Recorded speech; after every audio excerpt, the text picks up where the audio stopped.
अगर आपका मन या आपकी बुद्धि, आपके शरीर, आपकी अपनी विचार प्रक्रिया, आपकी अपनी भावनाओं समेत किसी भी पहचान में उलझी हुई नहीं है, तो आध्यात्मिक प्रक्रिया बहुत स्वाभाविक होगी। अगर आपकी बुद्धि किसी भी चीज के साथ उलझी हुई नहीं है, तो आपकी बुद्धि के लिए जीवन के अलग अलग आयामों की खोज करना और उनके प्रति खुलना बहुत ही प्राकृतिक होगा। सुरक्षा पाने और खुद को बचाने की कोशिश में आप किसी चीज के आधार पर अपनी पहचान बना लेते हैं, वरना पहचान बनाने का और कोई फायदा नहीं है। कृपया देखिए, आपकी पहचान आपको किसी चीज से जुड़े होने का झूठा बोध कराती है, जिसे आप वैसे भी एक दिन छोड़ देंगे। जब आप किसी ऐसी चीज के रूप में खुद को पहचानने लगते हैं जो आप नहीं हैं, तब आपकी बुद्धि पर पर्दा पड़ जाता है। ये उसी पहचान के चारों ओर घूमने लगती है। आप खुद को जिस भी रूप में पहचानते हैं, आपकी बुद्धि केवल उसी के इर्द गिर्द काम करती है। कृपया देखिए। हाँ, अगर आप खुद को अपने धर्म, राष्ट्रीयता, अपने परिवार से पहचानते हैं, तो ये केवल उसी के इर्द गिर्द काम करती है। ये एक तरह की पूर्व धारणा है ना? एक पूर्व धारणा वाला मन देख नहीं सकता, एक पूर्व धारणा वाला मन जीवन की सच्चाई प्रकट नहीं कर सकता। बस इतनी सी ही बात है। जब मैं पूर्व धारणा कहता हूं, तो मेरा मतलब कई अलग अलग स्तरों की पूर्व धारणा से है। नहीं, मैं बहुत ही खुले मन का हूं, मुझ में पूर्व धारणा नहीं है। ठीक है, आपकी पूर्व धारणा बहुत फैली हुई है। आपका मन अपनी एक पहचान बनाकर काम कर रहा है। जब कोई पहचान बन जाए, तो यह पूर्व धारणा है। एक दिन एक आदमी मर गया और वो स्वर्ग गया। वहां ईश्वर ने खुद स्वर्ग का दरवाजा खोला, उसका स्वागत किया और कहा, देखो, मुझे कुछ काम निपटाकर आने हैं। क्या तुम मेरे लिए कुछ देर दरवाजे का ध्यान रख सकते हो? मैं जल्दी ही वापस आऊंगा। उसे बहुत अच्छा लगा, क्योंकि वो ईश्वर की जगह ले रहा था। ये अच्छा है। भगवान की जगह लेना कोई छोटा सम्मान नहीं है ना? दरवाजे का ध्यान रखना है, पर ठीक है, क्योंकि वो भगवान का काम कर रहा था। वो कुछ होने का इंतजार कर रहा था, और उसे हैरान परेशान करते हुए उसकी पत्नी दरवाजे पर प्रकट हुई। उसने कहा, क्या तुम यहां क्या कर रही हो? ये कोई लोकल बार नहीं है। तुम मेरे पीछे कैसे आ गई? पत्नी ने कहा, मैं अंतिम संस्कार से घर वापस आ रही थी, मेरी कार की टक्कर हो गई और मैं यहां पहुंच गई।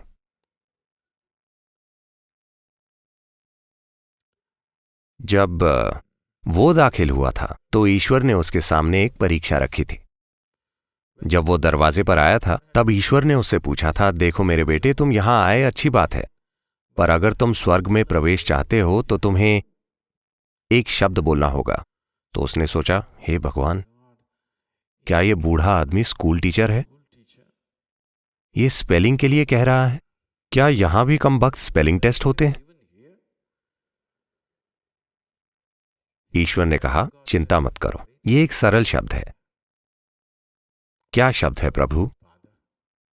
ईश्वर ने कहा, तुम्हें लव शब्द की स्पेलिंग बतानी है। फिर उसने सोचा,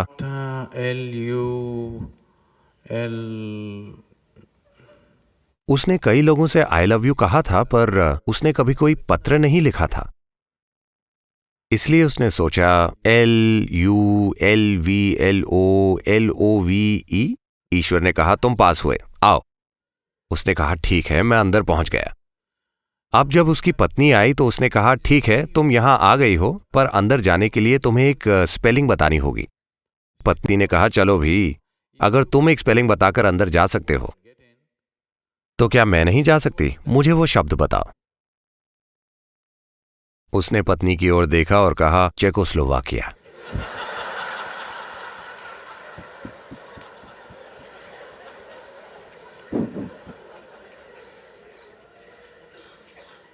मन पूर्व धारणाओं से भरा हुआ है। ये इससे तय होता है कि आप खुद को किस रूप में पहचानते हैं। आप जिस भी रूप में खुद को पहचानते हैं, आपका मन उसी के चारों ओर घूमता है। इस समय आप खुद को ऐसी कई चीजों के रूप में पहचानते हैं जो आप नहीं हैं। मिसाल के लिए, मैं अभी बोल रहा हूं, और बोलते हुए अचानक अगर मैं ये ग्लास उठाकर कहूं ये मेरा ग्लास है,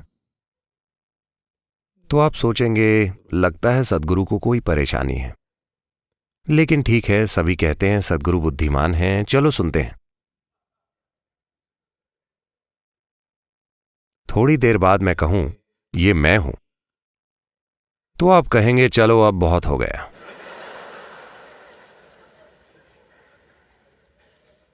ये बहुत ज्यादा है। कृपया देखिए, आपके साथ यही हुआ है। इसे समझने के कई तरीके हैं। उदाहरण के लिए, आपके सामने थाली में खाना आता है, आप कहते हैं ये मेरा खाना है, आप उसे खाते हैं और फिर कहते हैं ये मैं हूं। क्या ऐसा नहीं है? जिसे आप मेरा शरीर कहते हैं बस भोजन का एक ढेर है या नहीं? हां, ये वही भोजन है जो आपने खाया है ना? जो आप इकट्ठा करते हैं वो आपका हो सकता है। फिलहाल मैं इस पर बहस नहीं करूंगा, पर वो आप कभी नहीं हो सकते, है ना? हां, जो कुछ भी आप इकट्ठा करते हैं वो आपका हो सकता है, पर वो आप कभी नहीं हो सकता, है ना? क्या आपने अपने शरीर को कुछ समय के दौरान इकट्ठा किया है? हाँ या ना? हाँ या ना? क्या आपने मन को समय के साथ इकट्ठा किया है? हां, पर अभी आप दोनों चीजों को मैं कह रहे हैं, है ना? और ये यही नहीं रुकता, ये कई चीजों में फैल जाता है। आपका घर, आपकी कार, आपकी चीजें, आपका पैसा, आपके बच्चे, आपका पति, आपकी पत्नी, लाखों दूसरी चीजें, आपका धर्म, आपके विचार, आपकी धारणाएं, सब कुछ। आप ऐसी बहुत सारी चीजों के रूप में खुद को पहचानते हैं जो आप नहीं हैं। जब आप इस तरह के हो जाते हैं तो आपकी बुद्धि पर पर्दा पड़ जाता है। ये एक कमजोर बुद्धि है, उसने अपनी पैठ खो दी है। It simply repeats old nonsense. ये केवल पुरानी बकवास को दोहराती रहती है। आपने तेनाली रामकृष्ण के बारे में सुना है? तेनालीराम एक विदूषक थे। कृष्ण देवराय के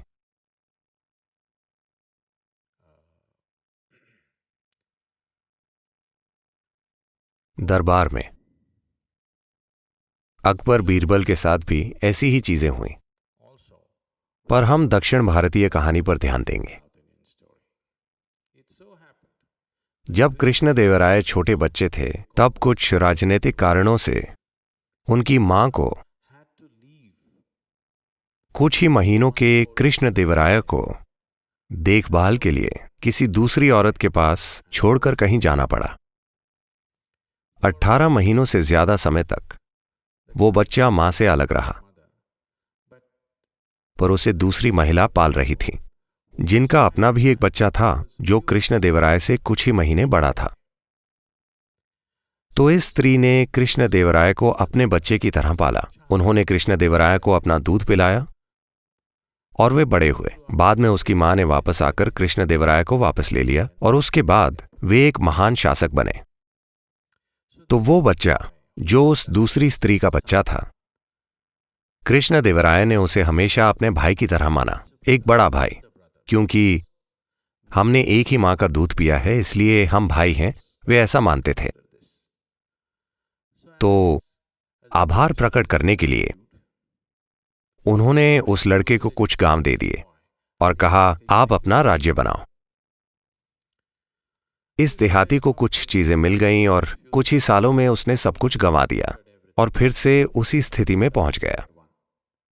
कृष्णदेवराय एक बहुत बड़े सम्राट बने। फिर एक दिन ये आदमी जो तब 30 साल से ज्यादा की उम्र का था, उसने सोचा मेरा छोटा भाई बहुत बड़ा सम्राट हो गया है और मेरे पास कुछ नहीं है, मैं वहां जाता हूं और देखता हूं मुझे क्या मिल सकता है। और वो चला गया। कृष्णदेवराय ने उसका वैसा ही स्वागत किया जिस तरह कोई बड़े भाई का स्वागत करता है। उन्होंने उसे सभी तरह के सम्मान दिए, सारी आवभगत की और दरबार में एक स्थान दिया। वो ये सब देखता रहा। कृष्णदेवराय के दरबार में बहुत शानदार प्रतिभाओं का जमावड़ा था। उसने ये सब देखा। हर तरह की बहस हो रही थी, संगीत कार्यक्रम हो रहे थे हर रोज। वो अचंभित हुआ और सबसे बढ़कर तेनालीराम एक बहुत ही बुद्धिमान सहायक था। फिर उसने कृष्णदेवराय से अपना दुखड़ा रोया। तुम इतने सफल हो, तुम बहुत बड़े राजा हो गए हो क्योंकि तुम्हारे पास इतने बुद्धिमान लोग हैं। काश मेरे पास भी ऐसे ही लोग होते तो मैं भी बहुत बड़ा राजा होता।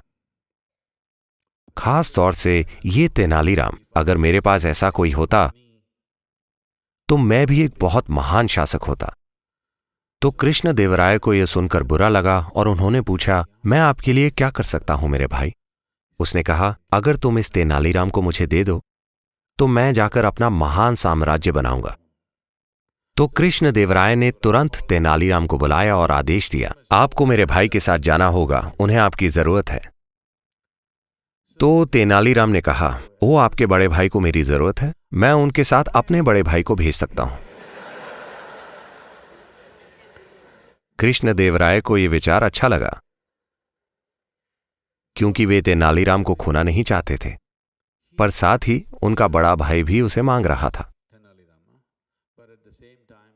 उन्हें समझ में नहीं आया कि क्या करें। ओह, वाकई आपका बड़ा भाई है, मुझे नहीं पता था। हाँ, मेरा एक बड़ा भाई है, मेरे बड़े भाई को आपके बड़े भाई के साथ भेज देते हैं। तो उन्होंने जाकर उस व्यक्ति से पूछा, तेनालीराम का बड़ा भाई आपके साथ जाने के लिए तैयार है, क्या यह ठीक है? तो उस मूर्ख ने सोचा, अगर तेनालीराम इतना बुद्धिमान है तो उसका बड़ा भाई।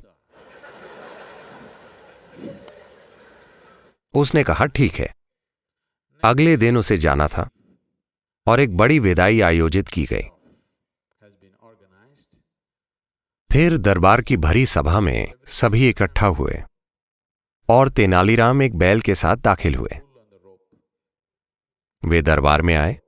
कृष्णदेवराय ने यह सब देखकर पूछा, ये क्या है? तुम इस बैल को सभा में क्यों लाए हो? नहीं राजन, ये मेरा बड़ा भाई है। उन्होंने कहा, क्या बकवास है, तुम क्या कहने की कोशिश कर रहे हो? नहीं, हम दोनों ने एक ही मां का दूध पिया है।